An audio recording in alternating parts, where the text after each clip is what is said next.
Senator Kamala Harris has always spoken passionately of her heritage. Her mother is from India and her father is from Jamaica. She says her heritage has been heavily influential on her career. Nick Robertson looks at the story of her diverse family. President Trump will be back on the campaign trail for the first time since June, with visits to 3 swing states next week.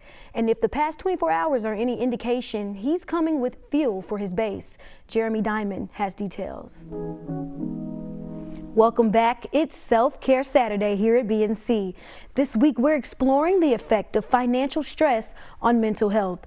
BNC's Brittany Jones spoke with psychologist Dr. Charmaine Jackman about those who may be struggling with the worry of losing their homes during the pandemic.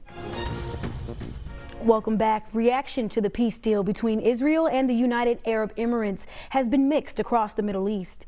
Many Palestinians are outraged and showed it at Friday prayers at a mosque in Jerusalem. The Palestinian president blasted the UAE for what he calls a betrayal of Jerusalem. The agreement brokered by the White House was announced on Thursday, making the UAE the 3rd country in the Middle East to establish diplomatic relations with Israel.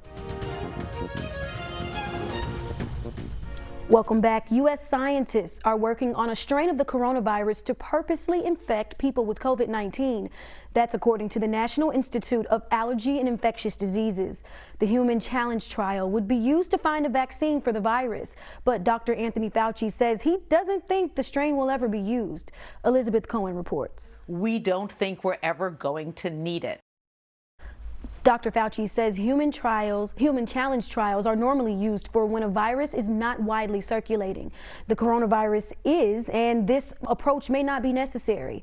Now medical experts describe the effect the coronavirus can have on a person's heart with one word: devastating. The people of Beirut have endured decades of war and hardship, and last week's massive blast destroyed much of the city. But according to Ben Wiedemann, residents there say they are determined to rebuild and that their city will rise again.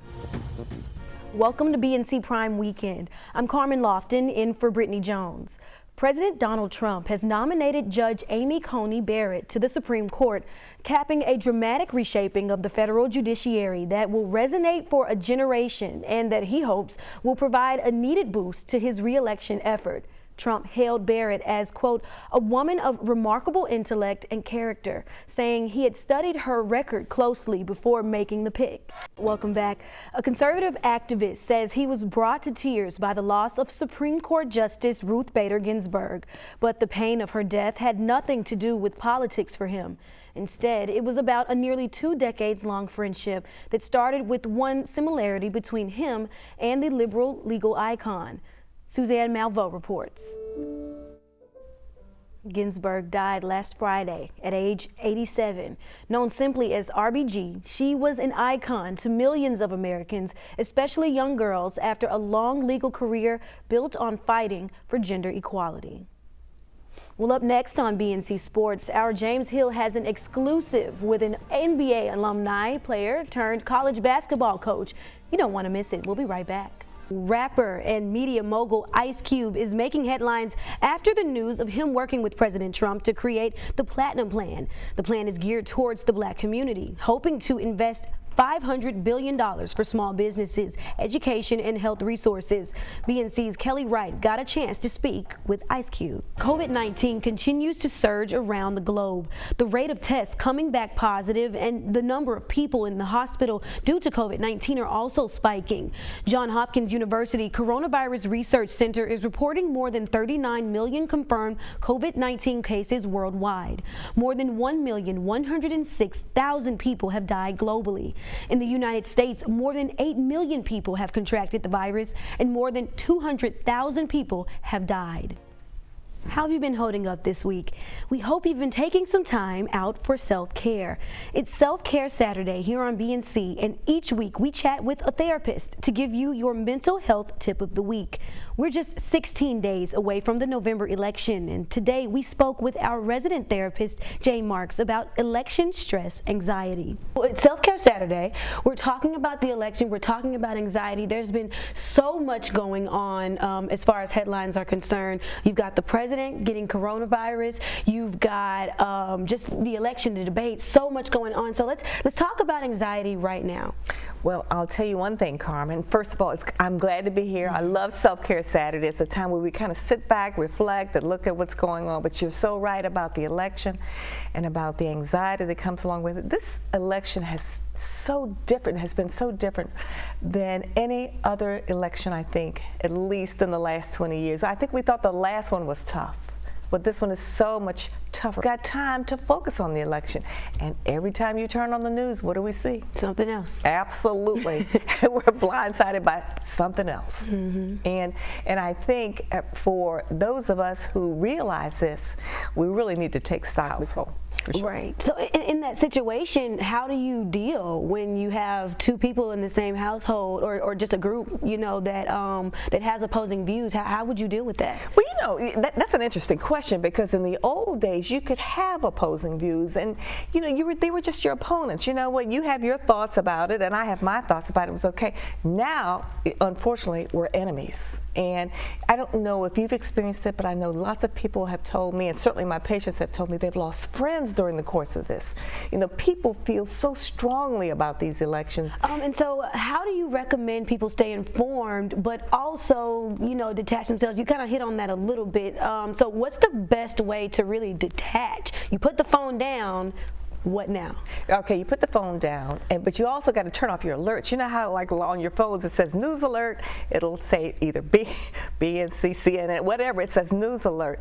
If you're watching these every 45 minutes, you're creating more anxiety, and so you might want to just schedule it. You schedule it. You can schedule it maybe 1 o'clock, 3 o'clock, 7 o'clock, so that it's not every hour. So you're putting it aside. But also, you do want to.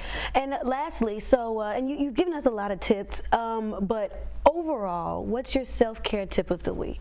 My self-care tip of the week would be positivity. That's what I think. Surround yourself with positivity to the extent that you can. So whether it's, listening to music, or whether it's trying, for women trying on makeup, or for, or trying a new exercise style, or a dance step, and for males, and I'm not making, I don't mean to make just a total change, but I think football and sports are such a big interest. And so looking at a totally different sport, sometimes when you're outside of your head, you don't think about these things. So what I'm saying is take time to participate in a positive experience that perhaps you haven't tried before, or you do it on a regular basis. It makes all the difference in the world. So just getting in there, trying something new, looking at something new, something that's not what you've been consuming this entire time. Absolutely, and I think it makes such a big difference in sense of well-being, and that would be our shout out for this Saturday. It's a fresh approach on an older industry. Walk into any bar across the world, and it's pretty likely you'll find Kentucky bourbon. Lots of it, all from distilleries scattered across the state. But now a new face is creating change in the industry. We just wanted to enter a market with a little different approach than normal. Bourbon, a mainstay of Kentucky's economy, was the perfect business venture for Lexington native Sean Edwards and his wife, Tia. Neither has industry experience, but they say whenever they traveled and told people they were from the bluegrass, questions about bourbon always followed. It was only after they made plans to distill their own, they realized they'd be doing more than just barreling bourbon. Basically no diversity as far as ownership in the bourbon industry. Through a little research, they realized they are the first black distillery owners. They've spent years perfecting the recipe for fresh bourbon, what they call a modern, sophisticated take on Kentucky's historic spirit. There's some toffee notes in there. There's going to be some brown sugar, a little hot water cornbread. There'll be a little taste of that in there as well. The couple even worked with an African-American master distiller, whose name they're currently keeping a secret. After slavery, post-slavery, there was no influence as far as African-American brands or African-American master distillers. Here in the distillery district, Edwards says there's room for new ownership and new opportunities. In a special Black History Month announcement, the Edwards revealed their plans to give lots of Kentucky hugs, creating 25 jobs in the process. They say they expect to break ground in the summer.